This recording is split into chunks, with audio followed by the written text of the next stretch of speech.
पितरों की 3 बेटियां, तीनों से गलती हो गई। आप शिव मंदिर में जाएं, कोई गलती ना हो, जल चढ़ाएं, मना नहीं, छींटा ना लगे, धीरे धीरे चढ़ाइए। और एक बात अच्छे से ध्यान में रखिएगा, शिव मंदिर से जब भी वापिस आए, जल चढ़ाकर अपना फर्ज पूरा अदा कर कर। फर्ज से मतलब जब शिव मंदिर से वापिस आए, जो पत्ती, बेलपत्री, फूल शिव जी पे चढ़े थे वो नीचे शिवलिंग पे से नीचे गिर गए हो। एक शिवलिंग रखा है, लाना मिट्टी वाला, लाइए जरा उठा के। अब छत्तीसगढ़ में कथा चल रही, थोड़ा ध्यान से सुन लोगे एकांतेश्वर शिवलिंग का पूरा वृत्तांत। तो आप लोग जो पशुपति व्रत कर रहे हो या कोई भी उपास करते हो, कई लोग कहते हैं हमने करा नहीं हुआ। क्यों नहीं हुआ? उसमें हमारी गलतियों को हमें छाया। ये देखिए,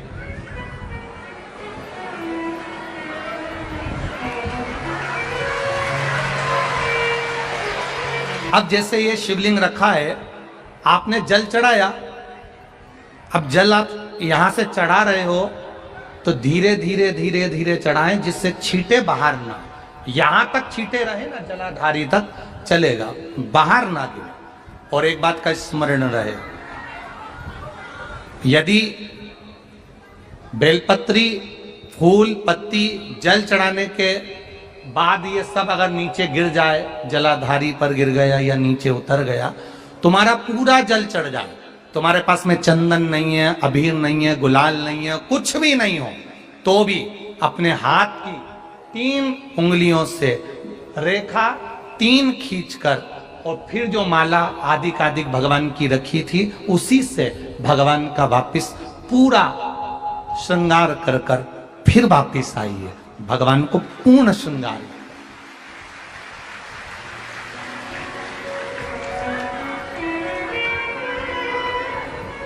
भगवान का पूर्ण श्रृंगार कर कर आइए। कई लोग जल चढ़ाने के बाद में भगवान का जो फूल पत्ती नीचे रखी रहती है, आप, हम ये नहीं कह रहे कि आप अपने घर से लेकर जाओ, आपके पास में कुछ नहीं, 1 लोटा जल चढ़ाओ, जल चढ़ाया, जो फूल पत्ती नीचे रखी हुई है उसी को उठाकर, उसको रखकर उसी फूल से भगवान का खूब सुंदर श्रृंगार भगवान का कर कर फिर आइए।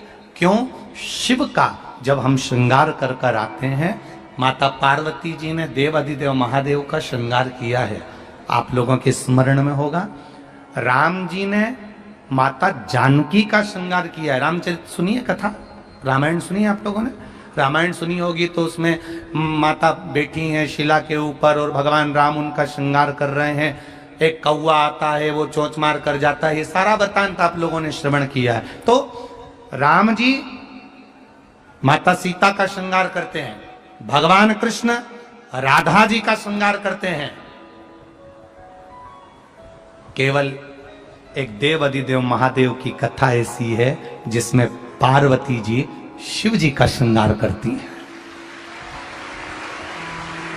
शिव का श्रृंगार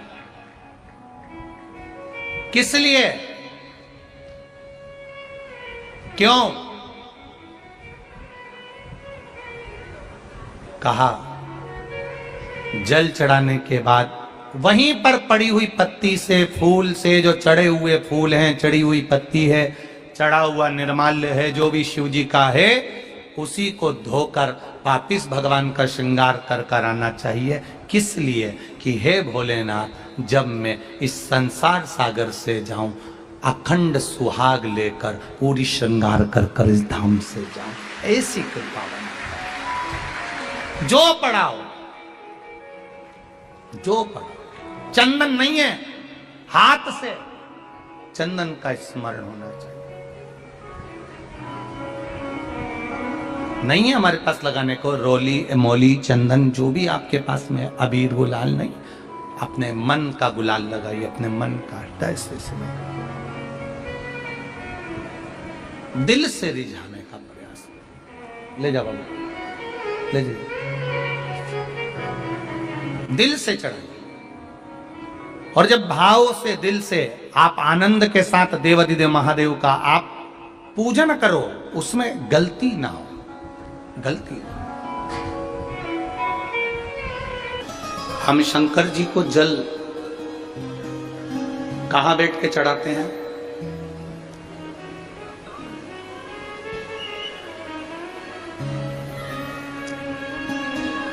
बोलो बोलो, जन्म के बोलो जरा। वैसे तो जो शिवलिंग होता है उस शिवलिंग के आसपास कहीं पर भी बैठ जाओ जहां से जल बहता है, बस उस स्थान को छोड़कर। पर विशेष जल चढ़ाने का स्थान कहां से बताया गया? उत्तर की ओर मुख कर। हमें दक्षिण में बैठना है, उत्तर में मुख करना। उत्तर की ओर भगवान शंकर की जलाधारी, जलाधारी से मतलब है जो शिव जी का चढ़ा हुआ पानी जो बहता है वो उत्तर की ओर जाता है। तो हम कहां बैठते हैं? बोलो बोलो जम के, दक्षिण की ओर। मान लो शिव जी का पानी इधर जा रहा है तो तुम्हें इधर बैठना, शिव जी का पानी इधर जा रहा है तो तुम्हें इधर बैठना। वैसे तो शंकर के शिवलिंग के आसपास कहीं पर भी बैठकर पूजन कर सकते हो, पर विशेष कोई कामना होती है, विशेष कोई मनोकामना है और आपका दुख जब कटता नहीं है, आप हार जाते हो, तब उस समय पर दक्षिण में बैठकर जहां उत्तर की ओर मुख कर कर भगवान देवाधिदेव महादेव को जल समर्पित किया जाता है। उत्तर दिशा में ऐसा क्या है कि शंकर जी का जल उत्तर की ओर जाता है? ये उत्तर और दक्षिण, ये दो दिशा तो हमारे यहाँ बड़ी विचित्र मानी जाती है। हमारे यहाँ सबसे अच्छी दिशा, कोई मकान भी लेता है तो कहता है पूरा पश्चिम का मकान होना चाहिए। कोई मकान ले, पूर्व का मकान हो, पश्चिम का मकान हो। कोई दुकान ले तो कहते हैं पूरा पश्चिम का मकान दुकान हो।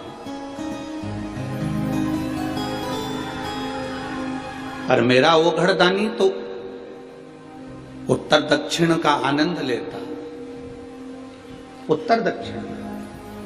ऐसा दक्षिण दिशा में ऐसा क्या है कि शंकर जी का चढ़ा हुआ जल दक्षिण में ही जाता है?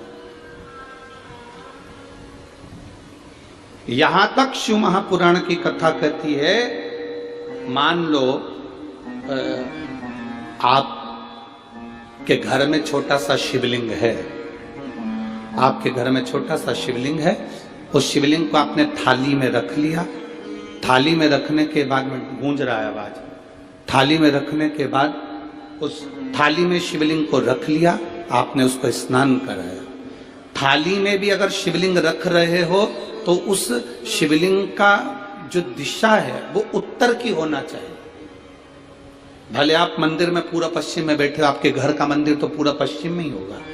आपके घर का मंदिर कहाँ होगा? पूरा पश्चिम में। पर शिवलिंग की दिशा कहाँ रखना है? उसकी जलाधारी की दिशा कहाँ रखना है? जम के बोलो जरा, उत्तर।